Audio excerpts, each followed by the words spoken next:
Amonestación no es el amor, no, perdón, pero dentro del amor está la amonestación, si no, no hay amor, es sucedáneo, entonces no es amor. Tiene que haber amonestación, ¿por qué? Porque necesitamos ser amonestados cuando lo necesitamos. Los corintios necesitaban ser amonestados. Los corintios, pues, eran recién convertidos, eran de origen gentil, no tenían una enseñanza bíblica, porque no la tenían, no habían sido pueblo de Dios, sino que eran gentiles, y tenían las costumbres propias de los paganos de la época. Entonces, claro, eso lo iban arrastrando. Y Pablo tiene mucho trabajo ahí que hacer para que ellos pues, fueran desprendiéndose de todo aquello que no era de Dios y entender bien el carácter de Cristo, ¿no?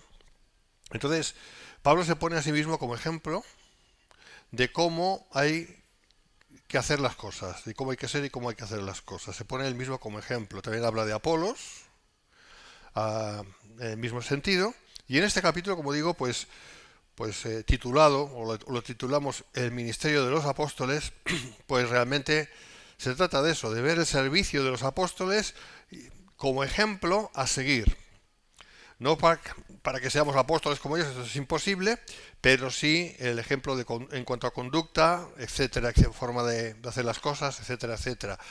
Y un recurso que Pablo pues utiliza, es muy común en él, es el recurso de la ironía. La ironía. Yo diría que incluso rozando el sarcasmo, muchas veces. Si lo leemos aquí en el capítulo 4, hay bastante sarcasmo, ¿no? Eh, ¿Es malo? Bueno, depende cómo se use. Si es para una finalidad mala, pues lógicamente está mal. Pero si es para intentar hacer entender una verdad, es un recurso no solamente útil de forma conforme a literal, literaria, ¿no? Sería, claro, literaria, sí, sí, de escribir, sino también, pues desde un punto de vista de educación y de conducta. Y es más bien por ahí, ¿no? Donde Pablo va. O sea, en definitiva, Pablo usa la ironía para hacer entender a los corintios verdades. Eso es lo que estamos viendo y vamos a seguir viendo. Y desde luego es una forma de amonestar clarísima, ¿no? Así que si leemos un poquito, vamos a leer para entrar en el contexto y luego iremos analizando esto. No hace falta que empecemos a leer el capítulo porque ya lo estudiamos en su momento, pero empezamos en el 7. Y es, como digo, Pablo hablando a los corintios y les habla duro, ¿eh? Porque a veces la ironía es una manera dura de hablar. Porque ¿quién te distingue? ¿Y qué tienes que no hayas recibido? Y si lo recibiste, ¿por qué te glorías como si no lo hubieras recibido? Ya estáis saciados, ya estáis ricos. Si nosotros reináis, ojalá reinaseis para que nosotros reinásemos también juntamente con vosotros. Porque según pienso, Dios nos ha exhibido a nosotros los apóstoles como postreros, como sentenciados a muerte, pues hemos llegado a ser espectáculo al mundo, a los ángeles y a los hombres. Nosotros somos insensatos por amor de Cristo, mas vosotros prudentes en Cristo. Nosotros débiles, pero vosotros fuertes. Vosotros honorables, mas nosotros despreciados. Hasta esta hora padecemos hambre y tenemos sed, estamos desnudos, somos abofeteados y no tenemos morada fija. Nos fatigamos trabajando con nuestras propias manos, nos maldicen y bendecimos. Padecemos persecución y la soportamos. Nos difaman y rogamos. Hemos venido a ser hasta ahora como la escoria del mundo, el desecho de todos. Fijaos que dice ahora, no escribo esto para avergonzaros, o sea, ahí está hablando de la intención. No escribo esto para avergonzaros, sino para amonestaros como a hijos amados. Voy a dejarlo aquí y luego si acaso pues seguiremos, ¿no? O sea, si os dais cuenta, Pablo utiliza la retórica y en este caso pues la ironía de una manera impresionante, ¿no? Desde luego los corintios no podían quedarse más que sorprendidos, ¿no? De ver cómo Pablo les hablaba, ¿no? Pablo que les habló primeramente de la cruz, que les habló del sacrificio de Cristo, y que les habló de las cosas importantes, pero tampoco que hablaba grandes cosas y con una dialéctica enorme a la cual estaban los griegos acostumbrados, por cierto. En cambio aquí Pablo ya les habla más directamente y les habla de manera que les haga pensar, ¿no? Que les hiciera pensar, ¿no? Y ese era el motivo, ¿no?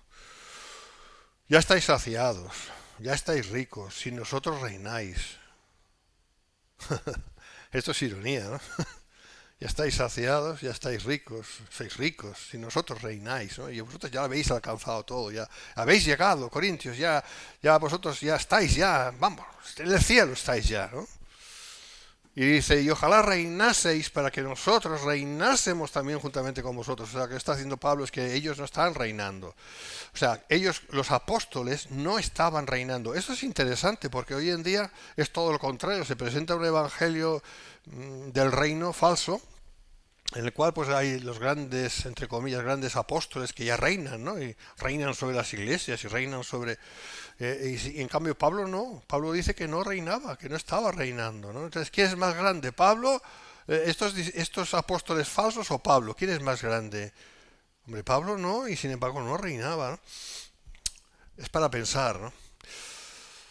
Y como digo, ¿no? Pablo utiliza el recurso de la ironía para comunicar. Siempre el recurso de la ironía está bien utilizarlo, pero siempre tiene que ser o bien como un chiste, lo cual está bien, nos reímos, pero si se quiere hacer algo serio es para comunicar un principio, una idea, cualquier cosa que el receptor del mensaje necesita escuchar y necesita entender.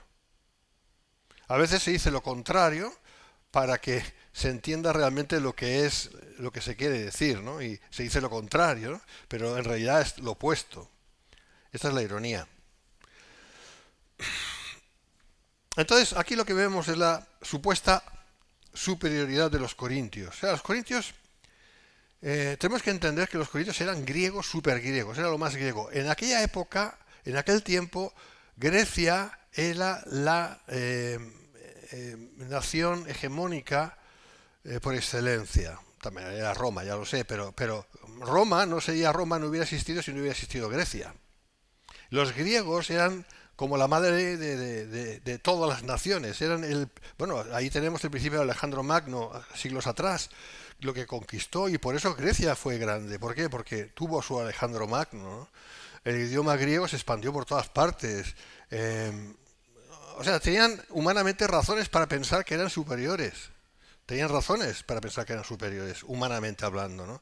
Pero claro, eso es un gran peligro, porque cuando tú te crees que eres superior, en realidad, primero, no lo eres, y dos, estás creyendo una mentira, y tres, las consecuencias de esa mentira. Las vas a sufrir más tarde o temprano.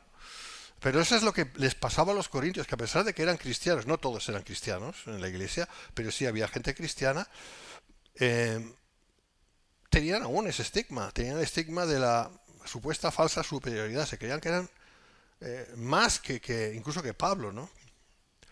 Eh, y Pablo les tiene que decir, no sois lo que pensáis que sois, no lo sois.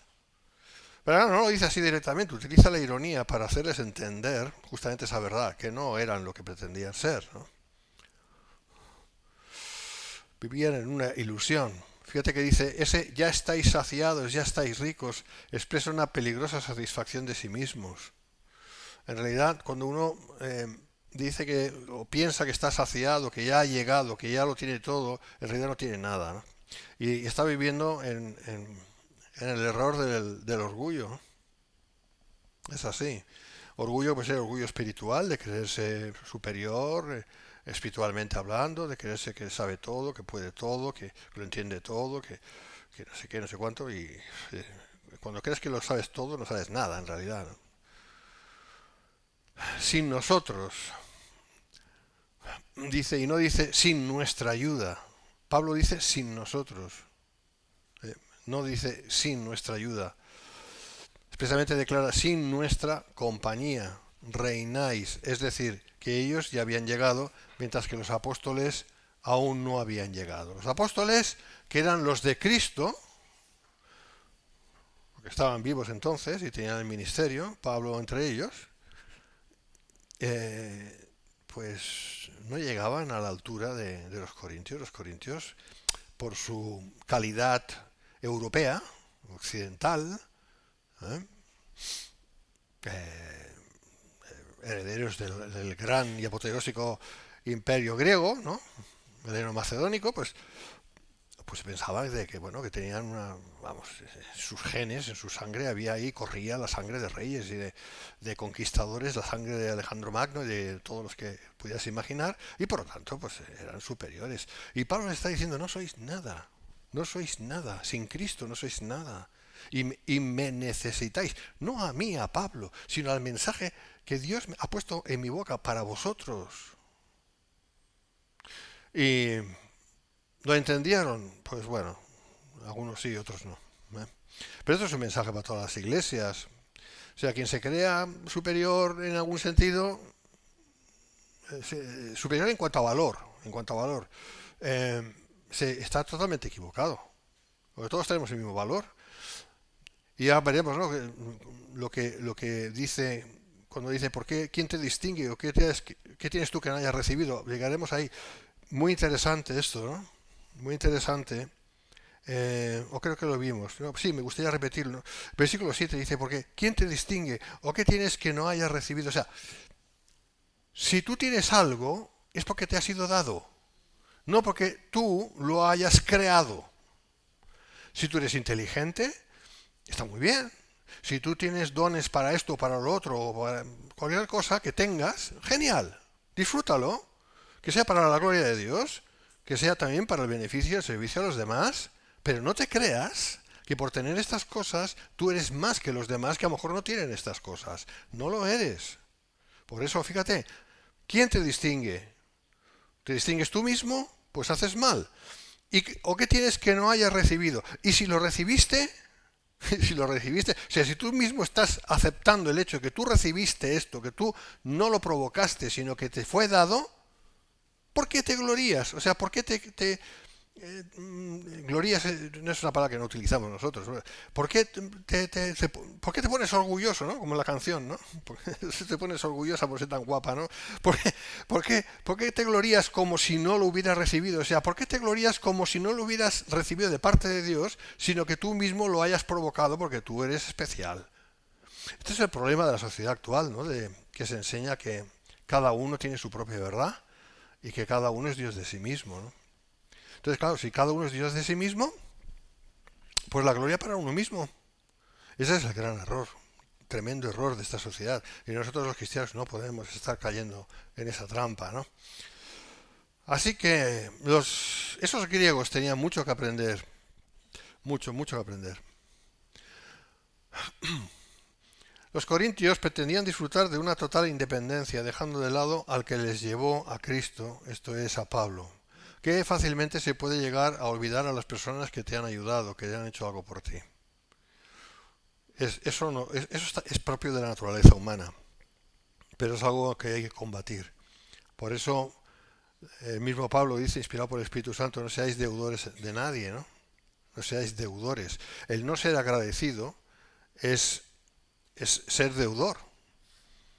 Y no tenemos que ser deudores, tenemos que darle a cada uno lo que le corresponde. Y si alguien ha hecho algo por ti, pues reconocerlo, ¿no? O sea, tener esa humildad, ¿no? Que evidentemente los griegos no tenían. Habían caído en la autosuficiencia, en la trampa del orgullo espiritual. Eso lo sabemos, ¿no? Pero tantas veces caemos ahí. La autosuficiencia es terrible.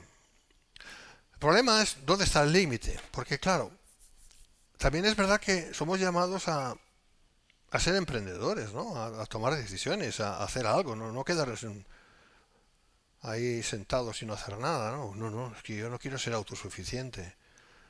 Bueno, pues a lo mejor a esta persona tenemos que decir, a este hermanito tenemos que decir, pues sélo un poco más, ¿no? O sea, vale por ti mismo, o sea, haz algo, o sea, no, es que no, hay que ser humilde, ¿no? El problema es que no entendemos muy bien cuál es el límite de la autosuficiencia, que es mala, y de la suficiencia, que puede ser buena, siempre que sea para la gloria de Dios. ¿Vale?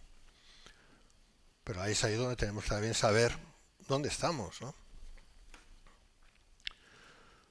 Pero bueno, los griegos aquellos eran autosuficientes, se creían que ya habían llegado a cierto nivel espiritual suficiente como para vivir holgadamente, sin preocupaciones delante de Dios, como que ya estaban agradando a Dios sin más y no necesitaban de nadie, tampoco de Pablo. ¿Para qué? No queremos padres, no necesitamos padres, ya podemos nosotros, por nosotros mismos hacer las cosas bien y ya está, ¿no? Y es un gran error, ¿no? Porque necesitamos realmente inteligencia espiritual, ¿no?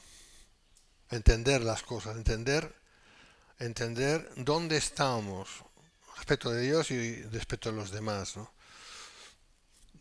No porque así vamos a ser perfectos, pero al menos andar en esa dirección, eso sí.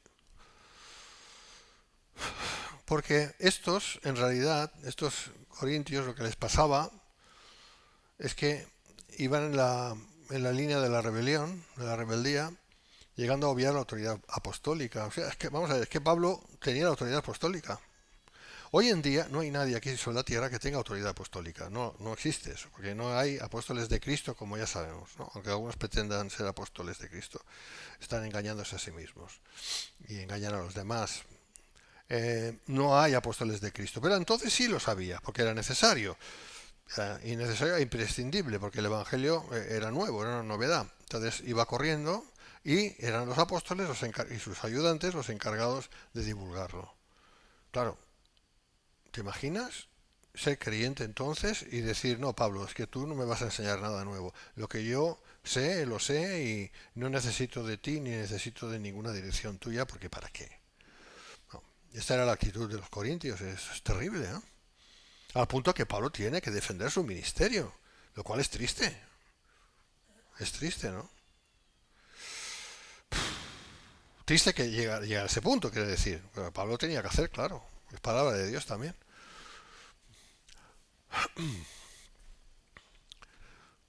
Es lo que he dicho. Dice, y ojalá reinaseis para que nosotros reinásemos también juntamente con vosotros. Bueno, es una manera irónica de hablar también, ¿no? Porque los corintios no habían alcanzado absolutamente nada. Nada. Qué triste es cuando uno eh, se mira al espejo y lo que le refleja al espejo no es la realidad suya, sino algo que su mente interpreta, ¿no? Esto puede ser físicamente también así, o lo peor es cuando es algo pues espiritual, ¿no? Y uno se cree que es la panacea, ¿no? Que es el no va más y no lo es, ¿no?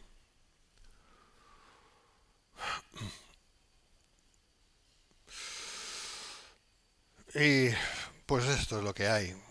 Pablo hubiera deseado que hubieran llegado, pero él sabía que no, porque era imposible, porque Pablo mismo ya enseña en otra parte, en Efesios 4:11, hasta que lleguemos a la altura de Cristo. O sea, esto no va a ser así en esta vida, es imposible.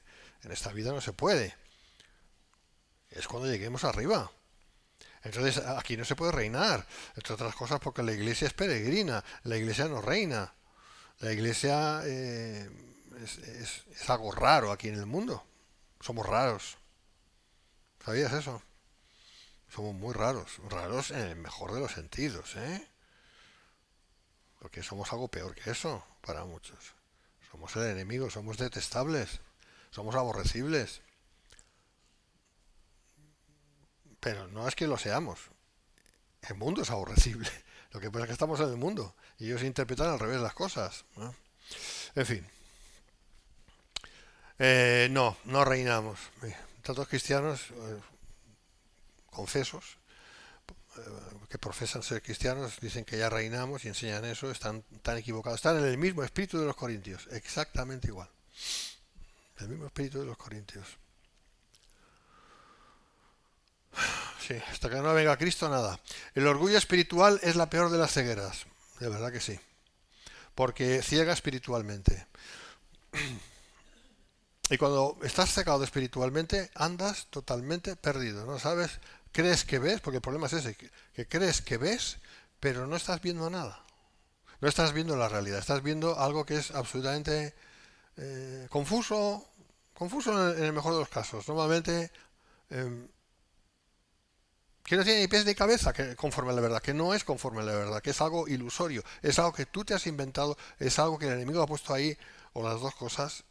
Ese es el producto del orgullo espiritual. El que anda en el orgullo espiritual cree que va a alguna parte y no va a ningún sitio bueno, a ninguno, a ninguno. Por eso es mucho mejor eh, parar en seco y meditar y buscar al Señor y tener la certeza de que realmente uno está andando en la senda correcta respecto a esto o lo otro, lo que sea. Y no engañarse, ¿no? El orgullo espiritual es la peor de las cegueras. Es un espíritu inmundo realmente, es un espíritu inmundo, satánico, muy camuflado que le hace sentir a uno como más espiritual y santo que los demás. Cuando uno se siente o se cree más santo que los demás, madre mía, eso es terrible. Hombre, lo contrario también tampoco, también está mal. O sea, está el cristiano que es tan humilde, ¿no? Que se cree que es la porquería, última porquería del basurero. O sea, esto tampoco, ¿no? Pero es difícil a veces tener uno intentando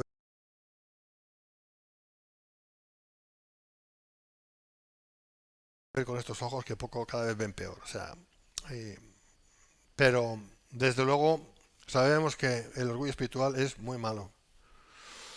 ¿Cuál es el antídoto? Pues humillarse delante de Dios y de los demás cuando es menester, ¿no?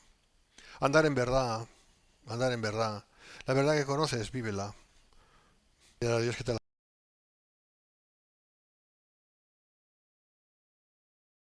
la muestre,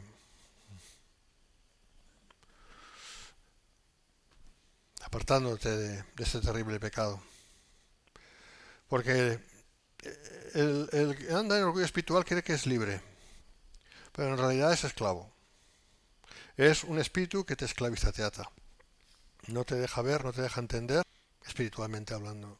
Y no te enteras que lo eres o que estás andando así. Y andar en orgullo espiritual lo que hace es alejarse de la libertad que tenemos en Cristo Jesús. ¿Cuál,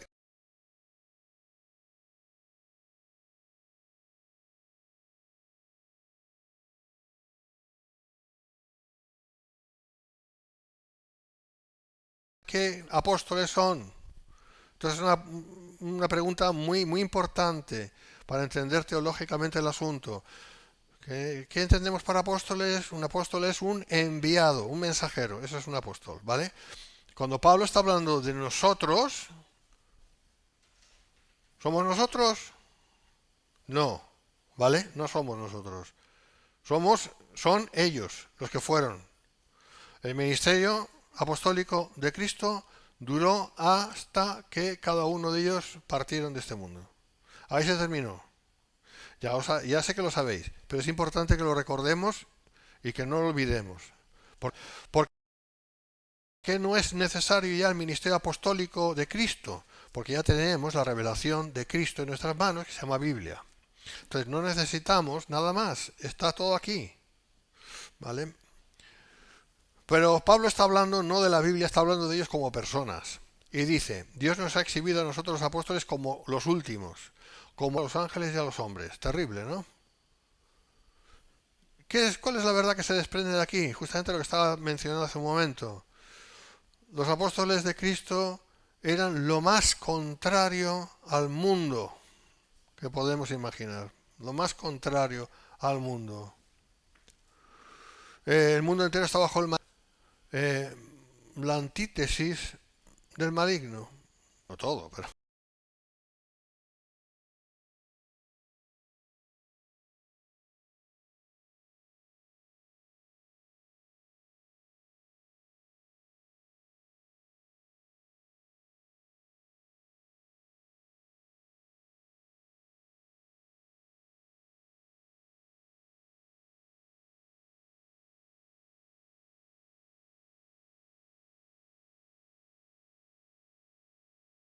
lo que está escrito por él o por los demás apóstoles. ¿Sí? Por lo tanto, nosotros hemos recibido la enseñanza de ellos. Sí, ¿verdad? Vale. Eso es muy importante tenerlo claro. Si Dios no hubiera levantado a esos hombres, no sé cómo la palabra de Dios hubiera llegado a nosotros. No lo sé.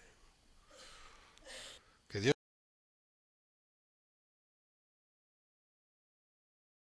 levantó a unos hombres simples mortales, como Pablo, además perseguidor de la iglesia en su momento, para hacernos llegar su palabra. En eso se glorifica el Señor, ¿no? Por lo tanto, nosotros somos beneficiados de su obra. Y si realmente somos nacidos de Dios, para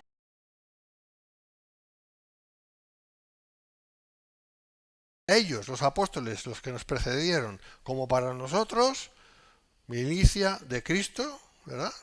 Los que seguidores de Cristo y los soldados de Cristo, todo eso, para ellos y para nosotros, para ellos fue, para nosotros sigue siendo, supone un sufrimiento paciente en nuestra vida. Entonces, si pensamos, Señor, ¿por qué lo pasamos tan mal? ¿Por qué tantas enfermedades, tantas cosas que se nos están pasando? No hay una respuesta para eso, una respuesta única. Pero sí hay una respuesta general. Sí hay una respuesta general. Y no es por el pecado. Esto, sufrimiento paciente. Tú pues sufre penalidades como buen soldado de Jesucristo.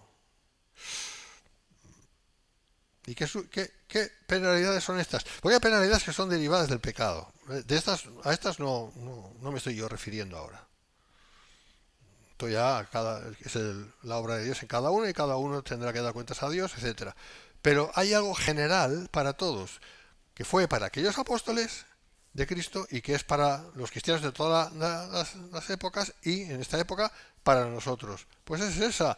A mí no me gusta. A mí no me gusta. O sea, me hubiera gustado que fuera de otra manera. Me hubiera gustado que todo hubiera sido más mágico, ¿no? Un toque del Señor y ¡ping! Ya estoy cambiado, qué bien. Claro, pero no ha sido así, no es así, no será así. Entonces aquí lo que la palabra me dice es, me habla de sufrimiento, sufrir penalidades. Porque los soldados sufren penalidades y un soldado de Jesucristo sufre penalidades, según de Timoteo 2:3, ¿no? Bueno, pues eso es lo que hay. Así que eso es lo primero que tenemos que tener delante de nuestros ojos.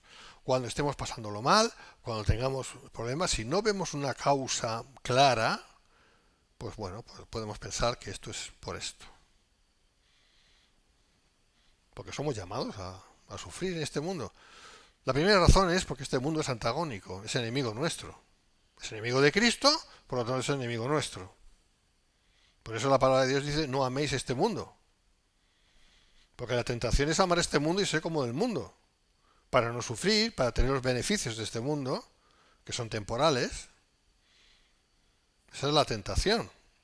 Pero la Biblia dice, no améis este mundo. Si la Biblia dice, no améis este mundo, estamos en contra del mundo. Si estamos en contra del mundo y de quien dirige el mundo, entonces, ¿qué vamos a tener? Pues en la medida que Dios lo permita, sufrimiento. Es que es así. ¿Eh? Claro que la gente del mundo no es que lo pase mejor, ¿eh? Tienen sus penalidades también, aunque por otra causa. Aquí nadie se escapa. El ejemplo lo tenemos en el propio Señor, ¿no? Segunda de Timoteo 2:8-9 dice, acuérdate de Jesucristo, le dice a Timoteo, acuérdate de Jesucristo, del linaje de David, resucitado de los muertos. Hay un cántico por ahí católico, acuérdate de Jesucristo, resucitado de entre los muertos. Y yo todavía pensaba, acuérdate de Jesucristo, pues hombre, si soy cristiano, ¿cómo no voy a acordar de Jesucristo? A ver, lo que está diciendo la palabra, lo que está diciendo Pablo a Timoteo no es acuérdate como, no te olvides de Jesucristo, a ver, no vayas por ahí despistado. No, lo que está diciendo es que le tenga presente siempre, eso es lo que quiere decir por acuérdate. O sea, tenle presente siempre. A lo mejor no es la mejor traducción esa, tendría que mirarlo. Resucitado de los muertos conforme al Evangelio, en el cual sufro penalidades. Otra vez lo mismo, hasta prisiones a modo de malhechor. Los cristianos nos vamos a aparecer como malhechores muchas veces. Bueno, en toda la historia de la Iglesia ha sido así. Los cristianos tantas veces se han mostrado como, nos han tenido como malhechores, ¿no? Es triste, ¿no? Pero es así. Eran cristianos, no malhechores, pero... Y también todos los que quieren vivir piadosamente en Cristo Jesús padecerán persecución. Ahí está claro. Según Timoteo 3:12. Dice, como sentenciados a muerte pues hemos llegado a ser espectáculo al mundo. Es una alusión a los lugares de martirio público que antes los romanos eran tan aficionados a estas cosas. Pablo deja clara la posición de los apóstoles y la suya propia enfáticamente y está lejos de ser lo que los corintios habían imaginado. Con ese comentario Pablo está diciendo a los corintios envanecidos que seguir a Cristo es sinónimo de sufrimiento y no de vanagloria personal. Lo que les pasaba a aquellos corintios es lo que está pasando a mucha gente que se dice cristiana, si son o no son, ya solo Dios sabe, en tantas iglesias de corte eh, de búsqueda del placer por el placer, ¿no? De negación de todo lo que estoy diciendo. Sino haciendo todo lo contrario, que si eres cristiano todo te va a ir bien y vas a ser, vamos, todo te va a ir genial, ¿no? Y encima Dios te regalará el chalet en la sierra, ¿no? Como una vez escuché. Y se enseña un evangelio falso que es triste porque muchos lo creen y luego no pasa lo que dicen y muchos se apartan. Eso es lo que está pasando, ¿no? Eso les pasaba a los... No es nada nuevo. Ha pasado a los corintios, pasa hoy en día, ha pasado siempre. Es la manera del diablo de engañar, ¿no?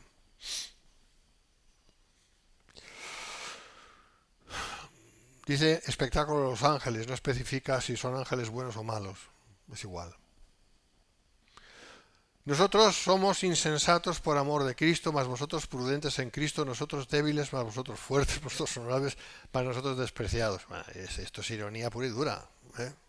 Esto es ironía pura y dura para aquellos que no... ¿Te imaginas si esto lo entiendes de manera literal? No tiene sentido. Tú, por un momento, haz un esfuerzo de imaginación y léelo como que esto es así como Pablo quiere decir, literal. Nosotros somos insensatos por amor de Cristo. ¿Ay? Pero Pablo, ¿cómo puedes ser insensato? No somos llamados a ser insensatos. Tú en otras partes de la Biblia dices que la insensatez no es ninguna virtud, ¿no? Más vosotros prudentes en Cristo. Pues si estás diciendo, Pablo, todo el rato que ellos no eran prudentes, sino que vivían en su vanagloria, ¿cómo dices lo contrario ahora? Y así sucesivamente. Por eso, hermanos, tenemos que entender el recurso de la ironía. Es muy importante. Para eso se requiere un poquito de inteligencia, ¿eh? Porque solo que es un poco inteligente entiende que lo que se dice es lo contrario a lo que es. Pero es una manera de llamar la atención para hacer pensar al oyente. ¿Bien? Oye, eso es pecado. No, no es pecado. Es un recurso literario. Ahora lo digo bien. ¿Eh? Y es un recurso también, pues si se puede decir de esta manera, espiritual, porque Pablo lo usa para hacer entender, porque aquí la finalidad es hacer entender algo. Es como aquel que dice, no, tú tocas muy bien o haces esto muy bien. Y dice, no, yo no. Tú lo haces bien, tú. Y es todo lo contrario, ¿vale? Son recursos dialécticos, maneras de hablar, ¿vale? Para eso se requiere tener un poco de inteligencia también. No para abusar de ello, pero es así. Nosotros somos insensatos por amor de Cristo, madre mía.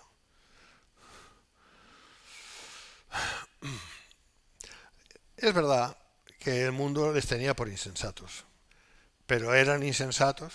No. Eran la creme de la creme, celestialmente hablando. ¿Eh?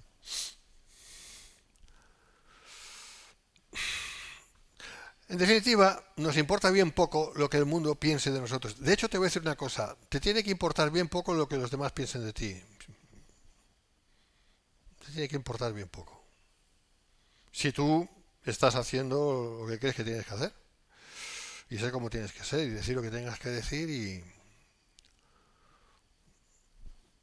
O sea, los cristianos somos llamados a decir las cosas como son. El problema es que vivimos en una sociedad tan buenista y tan políticamente correcta que la verdad se diluye por las esquinas. Y parece que es más importante el llevarnos bien y el tener una sonrisa profident o signal antes que buscar la verdad y confrontar cuando hay que hacerlo, ¿no? Yo, yo soy perro viejo en eso, lo siento. Yo no quiero No quiero caer en la trampa del quedar bien. Hombre, si puedo quedar bien, pues mejor, pero si tengo que decidir entre quedar bien o decir las cosas como son, pues voy a hacer lo segundo. Porque yo creo que diciendo las cosas o haciendo entender a los demás la verdad, en realidad lo que estás diciendo es que tú también quieres que los demás te digan a ti la verdad. Y eso es bueno, porque decir la verdad nos hace libres. La verdad nos hace libres. Pero cuando no se dicen las cosas, cuando las cosas quedan en oculto, o quedan así medio disgregadas, o no se dice pues no, para no ofender, y hombre, es que siempre que digas la verdad vas a ofender, aunque lo digas de la manera más cuidadosa, siempre vas a ofender porque no gusta escuchar la verdad, sobre todo ciertas verdades no gustan, no gustan. Pero ¿qué queremos? ¿Ser corregidos o seguir andando en una fantasía? ¿No?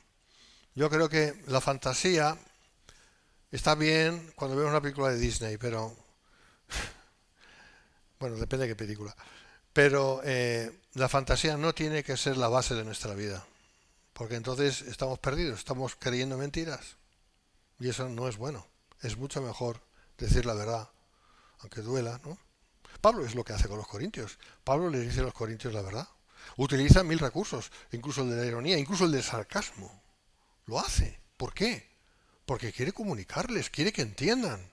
Porque se veía responsable, porque él se veía a sí mismo como padre espiritual de ellos, que de hecho lo era, porque les llevó al Evangelio.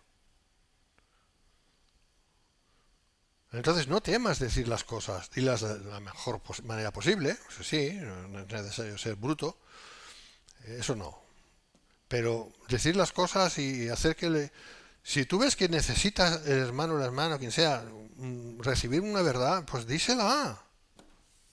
Quien sea, yo necesito. Bueno, yo tengo a alguien que me lo dice todos los días. Sí. A lo mejor es que ya he aprendido ese hábito también yo. Entonces, es que es así, porque si no, no andamos bien. No andamos bien, porque es una manera también de eludir las responsabilidades. ¿Eh? No, yo no voy a meterme en este berenjenal. No, yo no voy a decir nada. Estás eludiendo tu responsabilidad, porque tú estás viendo algo y no estás siendo centinela, no estás siendo atalaya. Prefieres hacer la vista gorda. No, yo no he visto nada. ¿Eh? Eso no es ser un buen pastor. Cristianos como pastores. No es. Tenemos que decir las cosas cuando hay que decirlas, porque si no, no andamos bien. Entonces, esos corintios se creían que habían llegado a tanta verdad. Claro, yo lo entiendo, ¿no? O sea, un personal que había vivido en oscuridad total, toda la vida por generaciones, de repente ve una pequeña lucecita, que es el Evangelio, la recibe y ya cree que, bueno, que esto es un faro, una pequeña lucecita. Ya, esto es luz a raudales, ¿no? Ya no necesito nada más, estoy iluminado. Pero si todo solo te está iluminando una pequeña vela, una cerillita, no te está no, ¿qué dices? Madre, ¿tú sabes de dónde yo vengo? Sí, ya, pero precisamente por eso, porque tú vienes de tanta oscuridad, abre una pequeña lucecita y crees que estás ya en el cielo. Y no, estás en el inicio, en el inicio. Pero claro, ellos pensaban que ya lo tenían todo, ya no necesitaban más. Estaban saciados. Es un problema que los cristianos estén saciados. Yo lo veo en mí mismo. Cuando yo me veo a mí mismo saciado, mal asunto, no ando bien. Espiritualmente, ¿eh? Saciado. No ando bien, no estoy bien.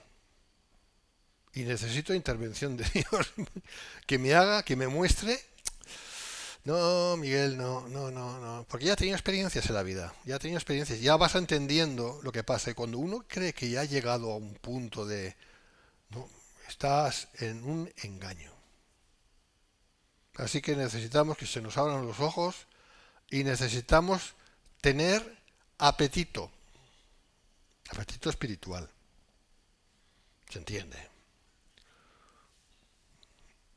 Teniendo apetito espiritual andamos bien.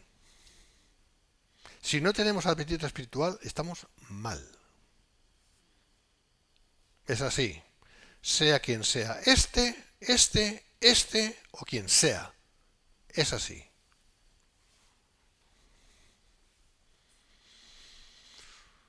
Y Pablo les intenta hacer entender esto. Corintios, que no estáis, que os falta tanto, no tenéis ni idea. Pero pensáis que habéis llegado ya. Bueno, y aquí Pablo lo que está diciendo es que nosotros débiles, los apóstoles vivían en constante debilidad, claro, porque estaban en primera línea. Y cuando uno está en la primera línea es más débil y necesita más protección. Por eso es tan importante también que oremos unos por otros.